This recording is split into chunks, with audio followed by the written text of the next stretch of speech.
இவங்க வந்து முதல்ல ஆர்டிஸ்ட் சம்பளம் கொடுத்தே கட்டுப்படி ஆகுது. இந்த ரிசல்ட் கொண்டு வரதுக்கு வந்து இப்போ செலவு பண்ண மாதிரி 2 மடங்கு செலவு பண்ணணும், இன்னும் 3 மடங்கு செலவு பண்ணால் தான் இந்த ரிசல்ட் கொடுக்க முடியும். அப்படி இருக்கும்போது எப்படி தமிழ் படத்தில் இதை பண்ண முடியும்? அதனால பணத்தை பற்றி அவர் கவலைப்படாமல் அது மேலே இவ்வளோ வைப்பாக போட்டிருக்காரு. ரொம்ப வருஷம் எடுத்துக்கிட்டாரு. காந்தாரா வந்து எத்தனை வருஷம் கழிச்சு பாடுறாரு. ஃபஸ்ட்டு டைலாக்கே நான் லேட்டாக வந்திருக்கேன். நிஜமாகவே அவர் பாடியில் வந்து ஒரு அனுமானுஷ சக்தி உள்ளார புந்து அடித்தா எப்படி இருக்குமோ அப்படியே ஆக்ட் பண்ணியிருப்பார். இது ஒரு 100 கோடியோ ஒரு 150 கோடியோ பட்ஜெட்டுன்னு வச்சுங்க. நம்ம தமிழ் சினிமாவில் கொடுத்தா சம்பளமே பாதி வாங்கிக்குவாங்க. அதிலே 2 பார்ட் எடுத்துருவாங்க, அடுத்த பார்ட்டே ரெடி பண்ணிக்குவாங்க பாதியை. வியாபார நோக்கமாக போயிடுச்சு.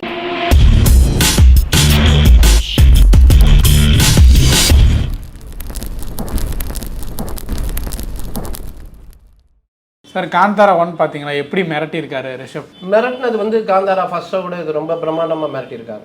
அது 100 மடங்குனா இது 150 மடங்கு. சார் அவரே டேரக்டர், அவரே ஹீரோ. ஸோ எப்படி இதை பண்ணாருன்னு நினைக்கிறீங்க?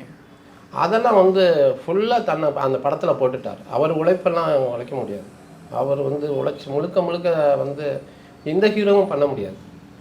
நம்ம தமிழ்நாட்டில் இருக்க ஹீரோக்கெல்லாம் பண்ணுறதுக்கு முதுகு வளையாது அவங்களுக்கெல்லாம். அவங்க அந்த உழைப்பு உழைக்கிறதுக்கு யார் ஆர்டிஸ்ட் இருக்கா தமிழ்நாட்டில்? ஒரு யாரை சொல்கிறது, விக்ரமை சொல்லலாம்.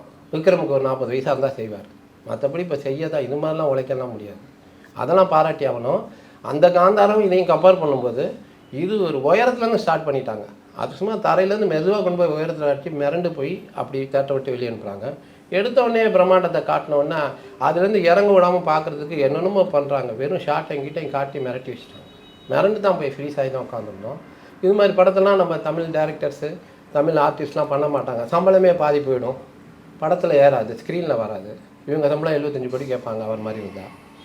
அது 150 கோடி ரூபா பட்ஜெட்னா அதில் பாதி கூட போய் ஸ்க்ரீனில் ஏறாது. அதெல்லாம் அவர் கவலைப்படலை. படம் நல்லா வரணும் அப்படிங்கிற வெறி பிடிச்சி செஞ்சுருக்காங்க. படம்லாம் நிறைய இடத்துல இங்கிலீஷ் படம் மாதிரி இருக்குது. அது ரெண்டாவது புது லொக்கேஷன், ஒரு மலைவாழ் ஜனங்க, அவங்களோட உரிமை, எங்கள் நிலத்தை கொடுங்க அப்படிங்கிற உரிமை. முதல்ல ஹிந்துஸ் அப்படிங்கிற ஒரு மார்க்கெட்டு பிரம்மாண்டமாக இருக்குது. அந்த மார்க்கெட்டை நீங்கள் ஒதுக்கி வச்சுட்டு ஹிந்துஸை கிண்டல் பண்ணி எடுத்துகிட்டு போனது, எப்போ பார்த்தாலும் நக்கல் பண்ணுறது, அதெல்லாம் அப்படியே அழுத்து போய் எல்லாம் இது மேலே வந்து விழுந்துருச்சு. அதனால தான் இவ்வளோ பெரிய ஓப்பனிங். நீங்கள் என்ன பண்ணாலும் அதோட கதையோடு நம்ம சேர்ந்து போனோம்ல, அது மாதிரி இதில் போக முடியல. இதில் செகண்ட் ஹாஃபில் அந்த வில்லனை கொன்னதுக்கப்புறம் அந்த அவனோட தங்கச்சி தான் திருப்பி ஆகிறா அப்படிங்கிறது வந்து திருப்பி வந்து அந்த படத்தை தூக்கி நிறுத்துறதுக்கு அந்த கேரக்டர் சேஞ்சு தான். மற்றபடி செகண்ட் ஹாஃபு அப்படியே போகுது. எல்லாமே காந்தாராவில் பார்த்த மாதிரியே சத்தம், காந்தாராவில் பார்த்த மாதிரியே மண்ணில் அடிக்கிறது எல்லாம் இருந்தும் இது இவ்வளோ தூரம் ஓடுதுன்னா அவங்களோட உழைப்பு, அது மேலே போட்ட இது வித்தியாசமாக வந்து எப்பொழுதுமே பிளாக் மேஜிக்கு. இப்போ பட்டுக்கோட்டை சைடெலாம் வந்து அந்த காலத்தில் தேவாங்க, பனைமரத்தில் இருக்க தேவாங்க பிடிக்க வரமாட்டாங்க. பிடிக்க வரவன்னு அடிப்பாங்க ஊரை விட்டு. அதை அழுவ வச்சு அது கண்ணீரை எடுத்து அதில் வந்து பிளாக் மேஜிக் பண்ணுவாங்க. அதெல்லாம் ரொம்ப நல்லா காட்டியிருக்காங்க. அதெல்லாம் காட்டியிருக்காங்க. ஷார்ட்டெல்லாம் யாரும் நினச்சி பார்க்க முடியாது. தமிழ் படத்துலலாம் அதெல்லாம் எடுக்கிறதுக்கு ஆள் இல்லை. இருக்காங்க தமிழ் படத்தில். இவங்க வந்து முதல்ல ஆர்டிஸ்ட் சம்பளம் கொடுத்தே கட்டுப்படி ஆகுது. இந்த ரிசல்ட் கொண்டு வரதுக்கு வந்து இப்போ செலவு பண்ண மாதிரி 2 மடங்கு செலவு பண்ணணும், இன்னும் 3 மடங்கு செலவு பண்ணால் தான் இந்த ரிசல்ட் கொடுக்க முடியும். அப்படி இருக்கும்போது எப்படி தமிழ் படத்தில் இதை பண்ண முடியும்? யாதிசீன்னு ஒரு படம் பண்ணார், அந்த டைரக்டில் இறங்கினார்னா இன்னும் நல்லா தான் இருக்கும். கம்பெனி இருக்குது, எவ்வளோ கம்பெனி இருக்குது. சரி, இப்போது தமிழில் அந்த மாதிரி பண்ணுறதுக்கு ப்ரொடக்ஷன் இல்லைன்னு நினைக்கிறீங்க? ஏன் இருக்குங்க, ஏன் இல்லை? ஐஸ்வரி கணேசன்லாம் இருக்காரு. நீங்கள் தான் ஆர்டிஸ்ட் பாதி சம்பளத்தை அடிச்சுட்டு போயிட்டுருக்கீங்களா? எல்லாரும் கன்னடத்தை திரும்பி பார்க்குற மாதிரி பண்ணிட்டாங்க அவங்க. நம்ம முதல்ல ஆர்டிஸ்ட் சம்பளம் கொடுத்து கட்டுப்படி ஆக மாட்டேங்குது. இது மாதிரி டேரக்டருக்கு ஆர்டிஸ்ட் 2 பேரும் ஒரே ஆள், 2 பேருமே அவர் 2 இது அவர் தூக்கிட்டு போகணும். 2 வெயிட்டையும் அவர் தூக்கிட்டு போகிறாரு. அப்போ முழுக்க வெற்றி அடைஞ்சாலும் அவர் சைடு தான் சேரும், தோல்வி அடைஞ்சாலும் அவர் சைடு சேரும். அதனால பணத்தை பற்றி அவர் கவலைப்படாமல் அது மேலே இவ்வளோ வைப்பாக போட்டிருக்காரு. ரொம்ப வருஷம் எடுத்துக்கிட்டாரு. காந்தாரா வந்து எத்தனை வருஷம் கழிச்சு பாடுறாரு. ஃபஸ்ட்டு டைலாக்கே நான் லேட்டாக வந்திருக்கேன் அப்படிங்கிற மாதிரி தான் படத்தில் வச்சுருக்காரு.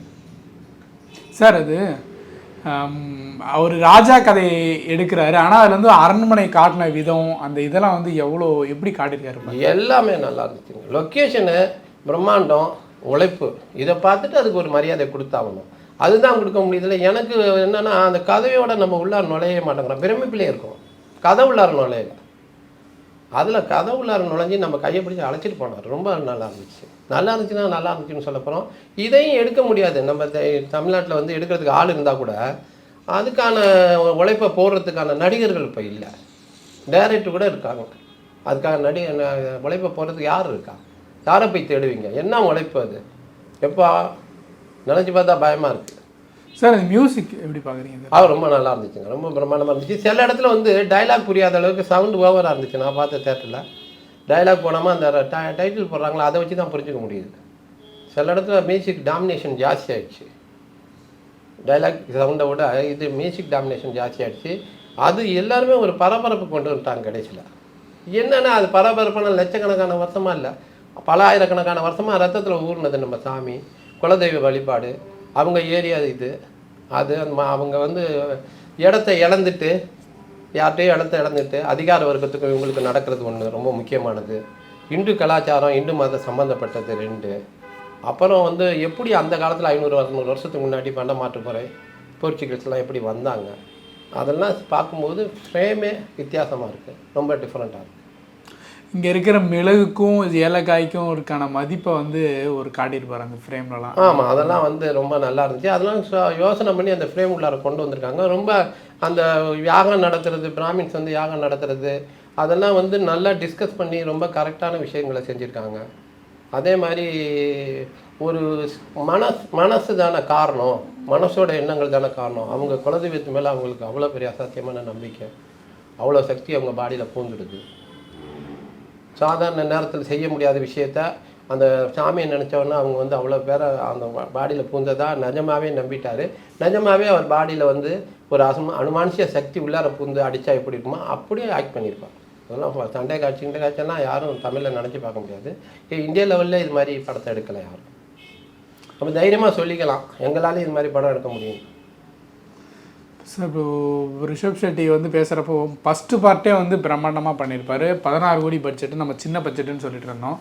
அவர் அப்போ பேசுகிறப்பே வந்து 16 கோடி பட்ஜெட் எனக்கு அவ்வளோ பெரிய பட்ஜெட்டு, நீங்கள் சின்ன பட்ஜெட்டுன்னு சொல்லிடுறீங்க. அதுக்கு நான் அந்த 16 கோடியை வந்து கஷ்டப்பட்டு சம்பாரிச்சு கொடுக்கணும்னு நான் உழைச்சேன், இவ்வளோ பெரிய பட்ஜெட் நம்பி கொடுத்துருக்காங்களேன்னு.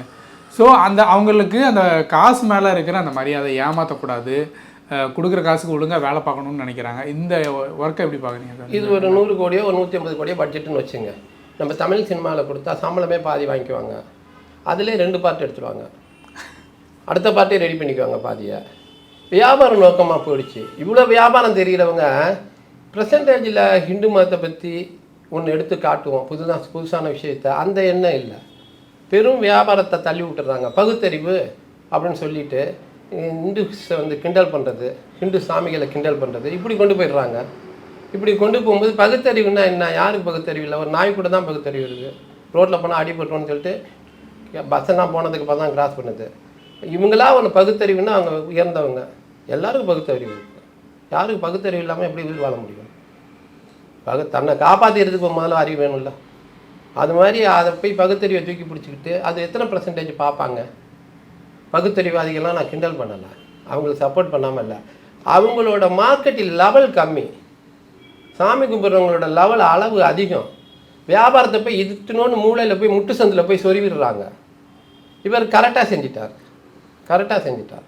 ஆதிக்கம் வெறி பிடிச்சவங்களை அடக்கிறது, நிலத்தை எங்கள் உரிமையை இழந்துட்டோங்கிற அந்த போராட்டம். இந்த மந்திரத்தந்திரங்க மேலேயே மனுஷனுக்கு ரொம்ப பிரியம் ஜாஸ்தி. அது பயமாக இருந்தால் கூட அது மேலே பிரியம் ஜாஸ்தி. அப்புறம் அவங்களோட குலதெய்வம், அவங்களோட காக்கும் கடவுள், இதை பற்றியெல்லாம் பார்க்கும்போது தமிழ்நாட்டுக்கு ரொம்ப வித்தியாசமாக இருக்குது. அதை உண்மையிலே உள்ளார போந்த மாதிரி, அவங்க ஸ்பிரிட் உள்ளார போந்த மாதிரி ரொம்ப பக்காவாக பண்ணிட்டார். என்ன பண்ணாலும் காந்தாரா ஃபர்ஸ்ட் பார்ட் மாதிரி இது இல்லை. சார் இப்போ இந்து மதத்தை தூக்கி பிடிக்கிற மாதிரி இருந்தாலுமே இப்போது பொதுவாக எடுக்கிற படம் வந்து ராமாயணத்தை பற்றியும் கல்கி அப்படி போயிட்டு இருக்கிற சமயத்தில் குலதெய்வ வழிபாடுன்னு ஒரு விஷயத்தை கொண்டு வந்து எளிமையான மக்களுக்கும் கனெக்ட் பண்ணுற மாதிரி ஒரு பெருங்கடவுளை மட்டும் ஃபோக்கஸ் பண்ணாமல் இந்த மாதிரி ஒரு படம் பண்ணியிருக்காரு. இது எப்படி பார்க்குறீங்க? அதனால தான் இது வந்து வித்தியாசமாக இருக்குது. நம்மளுக்கே ஆச்சரியமாக இருக்குல்ல. கர்நாடகாவில் ஒரு பிளேஸில் இது மாதிரி மலை ஜாதி மக்களோ யாரோ ஒரு குரூப்பு இந்த மாதிரி சாமியெல்லாம் கும்பிட்டுட்ருக்காங்க, அது மேலே உண்மையிலே நம்பிக்கை வச்சு அதோட வாழ்ந்துட்டுருக்காங்க. அப்படிங்கிறது பார்க்கும்போது ஸ்க்ரீனே வித்தியாசமாக இருக்கலாம். ஏன்னா ராமாயணத்தை சின்ன வயசில் படிச்சுட்டோம், மகாபாரத்தை படிச்சுட்டோம். ஒவ்வொரு கேரக்டர் மகாபாரதத்தில் இருக்க கேரக்டர்லாம் அத்துப்படி ஆகிடுச்சு. ராமாயணத்தில் இருக்க கேரக்டர்லாம் எல்லாருக்குமே தெரிஞ்சு படிக்கணுன்னா கூட கேள்விப்பட்டு தெரிஞ்சிடுது. இது ஃப்ரெஷ்ஷாக இருக்குல்ல. இந்து மதத்தை அவங்க ஒன்றும் தூக்கியெல்லாம் பிடிக்கல, அவங்க வழிபாடு அவங்க கலாச்சார முறையை கரெக்டாக சொல்லியிருக்காங்க. ஒன்றும் தூக்கி பிடிச்சி இந்து மதம் தான் உயர்ந்ததுன்னு என்றைக்குமே பேசலை. நாங்கள் நசுக்கப்பட்டுட்டோம், எங்கள் உரிமை வீணாக போயிடுச்சு அப்படியும் சொல்லலை.